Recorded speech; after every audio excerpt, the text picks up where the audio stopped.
जैन गुफाएं। बौद्धों ने सबसे पहले चट्टान मंदिरों की खुदाई की थी। उनका अनुसरण हिंदुओं ने किया। चट्टानों को काटकर उत्खनन शुरू करने वाले नवीनतम लोग जैन थे। पश्चिमी भारत के 1200 चट्टानों को काटकर बनाए गए मंदिरों में से 900 बौद्ध, 200 हिंदू और 100 जैन हैं। जैनियों ने लगभग 9वीं शताब्दी ईस्वी में चट्टानों को काटकर मंदिर बनाना शुरू किया था। 9वीं शताब्दी ईस्वी से 11वीं शताब्दी ईस्वी की अवधि में अंकाई टंकाई, एलोरा, नासिक, पाटन, चालीसगाम के पास आदि में कई जैन गुफाओं की खुदाई की गई थी। इनमें से कई की नक्काशी राष्ट्रकूट राजा अमोघवर्ष के काल में की गई थी, जो जैन धर्म के महान संरक्षक थे। यह कार्य देवगिरी के यादवों के शासनकाल के दौरान भी जारी रहा। एलोरा की जैन गुफाओं की खुदाई दिगंबर, आकाश आवरण वाले संप्रदाय द्वारा की गई है। इसीलिए यहाँ के तीर्थंकर वस्त्र नहीं पहनते हैं। एलोरा की हिंदू गुफाओं के बाद जैन गुफाएं निराशाजनक हैं। इसका एक कारण आकृति मूर्तिकला की नीरस एकरसता है। विषय में कोई बदलाव किए बिना मंदिरों की दीवारों पर एक जैसी आकृतियां उकेरी गई हैं। आकृति मूर्तिकला की एक और विशेषता इसका भारीपन और जीवन शक्ति की कमी है। दिगंबर जैन पंथ में बाहुबली गोमटेश्वर का बहुत महत्वपूर्ण स्थान है। हालांकि वह केवल एक अरहत हैं, फिर भी उन्हें तीर्थंकरों के साथ स्थान दिया गया है। वह एलोरा की प्रत्येक जैन गुफा में मौजूद हैं, जहां उनका सामना 23वें जैन तीर्थंकर पार्श्वनाथ से होता है। बाहुबली का पंथ स्पष्ट रूप से बहुत लोकप्रिय था। श्रवण में उनकी विशाल आकृति, मैसूर में हसन के पास बेलगोला, जो 10वीं शताब्दी का है, इसका प्रमाण है। विविधता के अभाव के बावजूद जैन मूर्तिकला कलाकार की कुशलता से आकर्षित करती है। जैन मूर्तिकार मूलतः हाथी दांत का कारीगर था और उसकी कुशल शिल्प कौशल आकृति मूर्तिकला के साथ साथ अलंकरण में भी दिखाई देती है। सिर, गर्दन, कान और अन्य आभूषण जो जैन गुफाओं की आकृतियों को सुशोभित करते हैं, उत्कृष्ट रूप से नक्काशीदार हैं। हेयर ड्रेस खूबसूरती से तैयार किए गए हैं। पिछले कुछ वर्षों में जैन गुफाओं की चित्रकारी साफ हो गई है। ये चित्र जो अधिकतर छत पर हैं, अजंता के चित्रों से तुलनीय हैं। जैन गुफाओं के मुख्य समूह कुछ मीटर की दूरी पर स्थित है और यहाँ पर हिंदू गुफा 29 से सड़क का अनुसरण करके भी पहुँचा जा सकता है। यह गुफाएं आमतौर पर पर्यटकों से छूट जाती है। यहाँ पर कम समय में जाने के लिए भारतीय पुरातत्व विभाग द्वारा इलेक्ट्रिक ऑटो पर्यटकों के लिए उपलब्ध है, जिसका शुल्क प्रति व्यक्ति केवल 30 रुपए है, जो वापसी के वक्त हिंदू गुफा 29 का भी दर्शन करवाता है।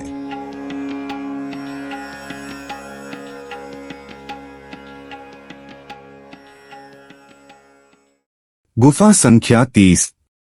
गुफा संख्या 30 जैन गुफाओं के मुख्य समूह से 2 फरलांग से अधिक दूर है। यह इसे छोटा कैलासा या छोटा कैलासा के नाम से जाना जाता है। कारण बहुत स्पष्ट है। पूरा मंदिर कैलासा मंदिर की तरह चट्टान से बनाया गया है। कैलासा की तरह यह है। आसपास की चट्टान से पूरी तरह अलग हो गया। हिंदुओं की तरह जैनियों ने भी नक्काशी की है। ठोस चट्टान से निर्मित संरचनात्मक मंदिर।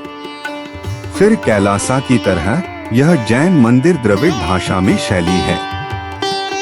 कैलासा की तरह इसमें एक गोपुर प्रवेश द्वार है।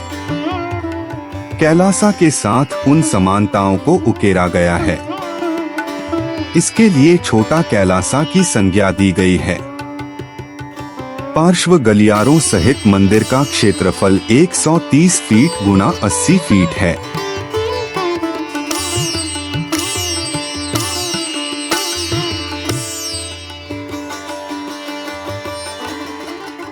गुफा संख्या 32 में प्रवेश करने से पहले इस गुफा के दाहिनी ओर एक छोटी सी गुफा दिखाई देती है।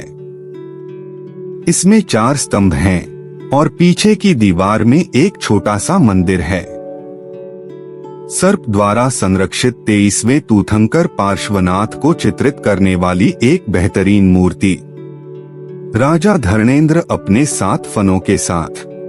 दाईं ओर इस पैनल पर पद्मासन में अंतिम तीर्थ नाटक वर्धमान महावीर की आकृति है और ध्यान मुद्रा में उसके ऊपर ट्रिपल छतरियां खुदी हुई हैं। मंदिर के बाईं ओर पिछली दीवार पर हाथी पर सवार मतंग की आकृति है। उसके सिर के ऊपर पत्ते दिखाई दे रहे हैं। उसी दीवार पर 2 परिचारक उसकी देखभाल कर रहे हैं। मंदिर के दरवाजे के दाहिनी ओर सिद्धैकी की मूर्ति है जो शेर पर सव्यल हतासन में बैठी है और उसकी गोद में एक बच्चा है। उनके साथ बाईं ओर छाता लिए हुए एक परिचारक है और दाहिनी ओर एक पुरुष परिचारक है। मंदिर के अंदर शेर सिंहासन पर बैठे वर्धमान महावीर की आकृति है और उनके साथ 2 परिचारक हैं। इस आकृति का सिर क्षत विक्षत है। हॉल की दाहिनी दीवार पर सबसे पहले कायोत्सर्ग मुद्रा में गोमटेश्वर हैं। उनका शरीर लताओं से लिपटा हुआ है। उनके दाहिनी ओर एक उड़ता हुआ गंधर्व माला धारण कर रहा है। पास ही एक महिला और नमस्कार मुद्रा में एक जोड़ा नजर आ रहा है। उसके बाईं ओर एक और उड़ता हुआ जोड़ा और एक गंधर्व को माला लिए हुए दिखाया गया है। गुफा संख्या 32। इस जैन गुफा को स्थानीय रूप से इंद्र सभा के नाम से जाना जाता है और यह 10वीं शताब्दी ईस्वी पूर्व की बताई जाती है। इस गुफा के प्रवेश द्वार को हाल ही में पुनर्निर्मित किया गया है और यह कैलाश की याद दिलाता है क्योंकि प्रवेश द्वार पर ही एक हाथी और एक मनस्तंभ दिखाई देता है। यह एक तीर्थ स्थल भी है जो एक छोटे से प्रांगण द्वारा पड़ोसी पहाड़ से अलग है। हाथी दाहिनी ओर है। यह कैलासा के हाथी की तुलना में बहुत बेहतर संरक्षण की स्थिति में है। बाईं ओर केवल स्तंभ का आधार दिखाई देता है। इसके अन्य टुकड़े उसके पास हैं। कैलासा की तुलना में यह स्तंभ बहुत छोटा है। यहाँ का मंदिर बहुत छोटा है और एक ऊंचे मंच पर बनाया गया है जो लगभग 6 फीट ऊंचा है। मंदिर के अंदर एक आयताकार सीट पर महावीर की एक छोटी सी मूर्ति है। प्रवेश द्वार के बाईं ओर कक्ष। इस कक्ष की बाईं दीवार पर 23वें तीर्थन पार्श्वनाथ का एक पैनल दिखाई देता है। कारा नाग राजा धर्मेंद्र द्वारा संरक्षित। उनके बाईं ओर एक भक्त अपनी पत्नी के साथ बैठा है। उनके दाहिनी ओर एक महिला आकृति है। एक अन्य आकृति भैंस पर और एक शेर पर बैठी दिखाई देती है। यह पार्श्वनाथ के प्रलोभनों की पसंदीदा मूर्ति है। इस कक्ष की दाहिनी दीवार पर एक पैनल है जिसमें गोमटेश्वर खड़े हैं। इस पैनल के बाईं ओर पार्श्वनाथ दिखाई देते हैं। पिछली दीवार में 24वें तीर्थंकर महावीर का मंदिर है जो सिंहासन पर पद्मासन में बैठे हैं। द्वार रक्षक मतंग और सिद्धैकी हैं। मतंग एक हाथी पर बैठे हैं जिसकी सूंड पूरी तरह से टूटी हुई है। मतंगा ने अपने दोनों हाथ खो दिए हैं। सिद्धैकी आंशिक रूप से क्षतिग्रस्त है। वह सिंह पर विराजमान है। आगे बाईं ओर उसी तरफ एक और छोटा कक्ष है। इस कक्ष की बाईं दीवार पर पार्श्वनाथ की और दाईं ओर गोमटेश्वर की मूर्ति है। मंदिर के दरवाजे के दोनों किनारों पर मतंग और सिद्धैकी की आकृतियां हैं। मतंगा एक हाथी पर बैठा है और उसका बायां पैर नष्ट हो गया है। सिद्धैकी सुंदर बालों के साथ सिंह पर विराजमान है। छोटे मंदिर के अंदर महावीर को चौरीधारियों के साथ सिंहासन पर बैठे हुए देखा जाता है। दोनों तरफ और सिर पर छाता। इस कक्ष के सामने समान आकार का और समान मूर्तियों वाला एक और कक्ष है। एकमात्र अतिरिक्त आकृतियां 4 तीर्थंकरों की हैं, जिनमें से दोनों ओर की दीवारों पर 2-2 हैं। मंदिर के पीछे उत्तर की ओर कई बड़े स्तंभों वाला एक बड़ा हॉल है। हालांकि यह अधूरा है। एकमात्र प्रभावशाली आकृति मंदिर के अंदर कक्ष की पिछली दीवार में महावीर की है, जो शेरसिंहासन पर बैठे हैं और चौरीवाहकों द्वारा उपस्थित हैं। भूतल के सामने बरामदे में बाईं ओर एक ऊंचे चबूतरे पर एक कक्ष है। यह मूर्तियों से भरा पड़ा है। ऊंचे मंच के दोनों तरफ के स्तंभों पर तीर्थंकरों की आकृतियां हैं। इसके पीछे एक और स्तंभ है जिस पर तीर्थंकर की आकृति खुदी हुई है। नीचे एक शिलालेख है जो इस प्रकार है। इस केव में प्रवेश करने के बाद जैसे हम बड़े हॉल में आते हैं, वहाँ से दाहिनी तरफ से ऊपर आने का रास्ता है और ऊपर आने के बाद ये जो कॉलम देख रहे हैं वही ये बड़ा हॉल है और वहीं से यहाँ से हम जैसे नज़दीक आते हैं तो एक हमें एक द्वार दिखता है। वहाँ से अंदर आने तक जो मतलब एंट्रेंस के दाहिनी और जो द्विमंजिला कक्ष है दाहिने साइड में, वहाँ पर हम आते हैं। श्री नागावर्माकृत प्रतिमा, जिसका अर्थ है यह छवि नागावर्मा द्वारा बनाई गई है। इस कक्ष की बाईं दीवार पर 2 पैनल हैं, एक में पार्श्वनाथ और दूसरे में महावीर हैं। दाहिनी दीवार पर 2 समान पैनल हैं, जिनमें महावीर और गोमटेश्वर को दर्शाया गया है। पीछे की दीवार में मंदिर दरवाजे के दोनों ओर मतंगा और सिद्धैकी हैं।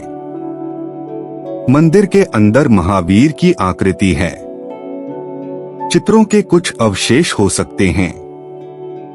इस कक्ष की छत पर ध्यान दिया गया। बाईं ओर एक सीढ़ी है जो पहली मंजिल की ओर जाती है। इस सीढ़ी की पहली गोद पर एक छोटा कक्ष है। इस कक्ष की दोनों ओर की दीवारों पर पार्श्व की आकृतियां हैं, नाथ और गोमटेश्वर, और पीछे की दीवार में छोटे मंदिर के प्रवेश द्वार के 2 तरफ मतंगा और सिद्धैकी हैं। सीढ़ी की बाकी सीढ़ियां एक बड़े हॉल में खत्म होती हैं।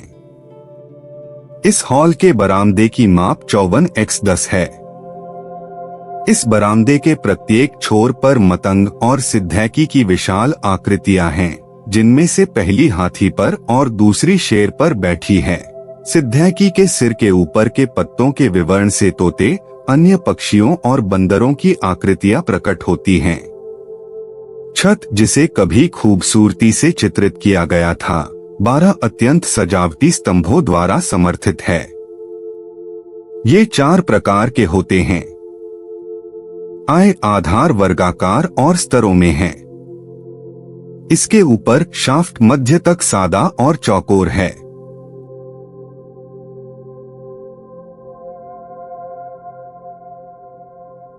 हॉल की दोनों ओर की दीवारों की गहरी दरारों में महावीर की आकृतियां बैठी हुई हैं। पिछली दीवार पर एक धर्मस्थल है। मंदिर के द्वार के दोनों ओर द्वारपाल हैं। बाईं ओर द्वारपाल के पास भक्तों, परिचारकों और अन्य लोगों के साथ पार्श्वनाथ की एक विशाल आकृति है। दाहिनी ओर द्वारपाल के पास गोमटेश्वर की एक विशाल आकृति है। यह एलोरा में गोमटेश्वर का अब तक का सबसे अच्छा चित्र है। उसका शरीर लताओं से घिरा हुआ है और सभी प्रकार के जानवरों से घिरा हुआ है। हिरण, सांप, चूहे, बिच्छू और एक कुत्ते को स्पष्ट रूप से देखा जा सकता है। उनके दाहिनी ओर एक भक्त की आकृति है। 2 तरफ महिला आकृतियां हैं। पुरुष आकृति उसके भाई का प्रतिनिधित्व कर सकती है और महिलाओं की आकृतियां उसकी बहनों का प्रतिनिधित्व कर सकती हैं, जो उससे अपना गौरव छोड़ने का अनुरोध करने आई हैं। ऐसा प्रतीत होता है कि गोमटेश्वर अपने सभी से प्रतिरक्षित हैं। इस हॉल से जुड़ा हुआ पूर्व की ओर एक छोटा सा कक्ष है जो सिद्धिका की आकृति के पीछे एक छोटे से कमरे से होकर गुजरता है। इस कक्ष की उत्तरी दीवार पर पार्श्वनाथ की एक आकृति है। इसके बाईं ओर एक पैनल है जिसमें महावीर की 2 आकृतियां हैं। दक्षिण दीवार पर सिद्धिका है। देखा गया मंदिर के अंदर महावीर हैं। कक्ष की छत पर आज भी बहुत सुंदर चित्रकारी दिखाई देती है। बरामदे के दक्षिणी छोर पर मतंग की एक आकृति है जिसका प्रतिरूप है। पूर्वी कक्ष में उसी स्थिति में स्थित है। मध्य पैनल में बाईं दीवार पर, जो एक ऊंचे मंच पर है, और सामने की दीवार पर पार्श्वनाथ की प्रसिद्ध मूर्ति है। बगल की दीवारों पर महावीर की आकृतियां हैं। मंदिर में पद्मासन और ध्यान मुद्रा में महावीर की एक प्रतिमा है। बाईं ओर चट्टान को काटकर एक दरवाजा बनाया गया है और दूसरा दरवाजा इसी दरवाजे से होकर गुजरता है। जगन्नाथ सभा या गुफा संख्या 33 की मंजिल तक पहुंच गया है। गुफा संख्या 32, जिसे गलत तरीके से इंद्र सभा कहा जाता है क्योंकि मतंग को गलती से इंद्र समझ लिया गया था।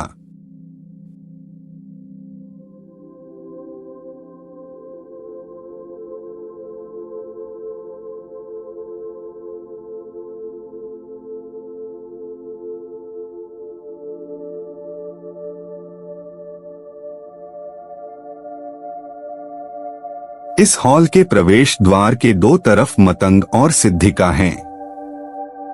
उनके सिरों पर तोरण सुंदर ढंग से उकेरे गए हैं और उनके सिरों के ऊपर पत्ते भी सुंदर ढंग से उकेरे गए हैं। हर पत्ती और फूल अलग है। सिद्धिका के सिर के ऊपर के पत्तों में पक्षियों और बंदरों को स्पष्ट रूप से देखा जा सकता है। उनके बाएं और दाएं 2 अवकाशों में पार्श्वनाथ और गोमटेश्वर की सामान्य आकृतियां हैं। पीछे की दीवार में मंदिर का दरवाजा आधुनिक दिखता है। मंदिर के अंदर पद्मासन और ध्यान मुद्रा में बैठे महावीर की एक मूर्ति है। मुख्य प्रवेश द्वार के बाईं ओर एक मध्यम आकार का कक्ष है जिसमें बरामदे के 2 किनारों पर मतंग और सिद्धिका की आकृतियां हैं। बगल की दीवारों पर पार्श्वनाथ और गोमटेश्वर दिखाई देते हैं। मंदिर में महावीर पालथी मारकर बैठे हैं।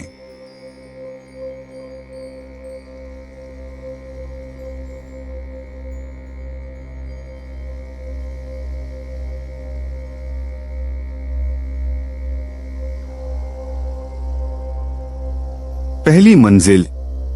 इस हॉल की छत 12 विशाल स्तंभों पर टिकी हुई है। हॉल की बाईं, दाईं और पिछली दीवारों पर महावीर की कई आकृतियां 2-2 के समूहों में दिखाई देती हैं। मंदिर के दोनों ओर पिछली दीवार पर नग्न द्वारपालों की 2 आकृतियां हैं। बाईं ओर द्वारपाल में हाथी पर सवार मतंग की आकृति है। उसके बगल में दाहिनी ओर सिद्धिका की आकृति है जो आधी क्षतिग्रस्त है। एक शेर पर मंदिर के दरवाजे के चौखट पर 24 बैठे हुए हैं। गुफा संख्या 34 जैन समूह की अंतिम और एलोरा की अंतिम गुफा है। हालांकि यह आकार में छोटी है लेकिन निश्चित रूप से ध्यान देने योग्य नहीं है। गुफा संख्या 33 के बाईं और किसी प्रकार के प्रवेश द्वार के माध्यम से और निश्चित रूप से बाहर से इस तक पहुंचा जा सकता है। इस गुफा के बरामदे में कोई भी मूर्ति देखने को नहीं मिलती है। अंदर मंदिर के दोनों किनारों पर मतंगा और सिद्धिका हैं। सिद्धिका की मूर्ति बहुत अच्छी संरक्षण की स्थिति में है। उसका हेयर ड्रेस बहुत सुंदर है और उसके सिर के ऊपर की पत्तियां अन्य जगहों की तुलना में यहाँ बेहतर हैं। पर्णसमूह में पत्तियां और फल स्पष्ट रूप से दिखाई देते हैं। कक्ष की दोनों तरफ की दीवारों पर पार्श्वनाथ और गोमटेश्वर हैं। मंदिर में पद्मासन और ध्यान मुद्रा में महावीर की एक मूर्ति है।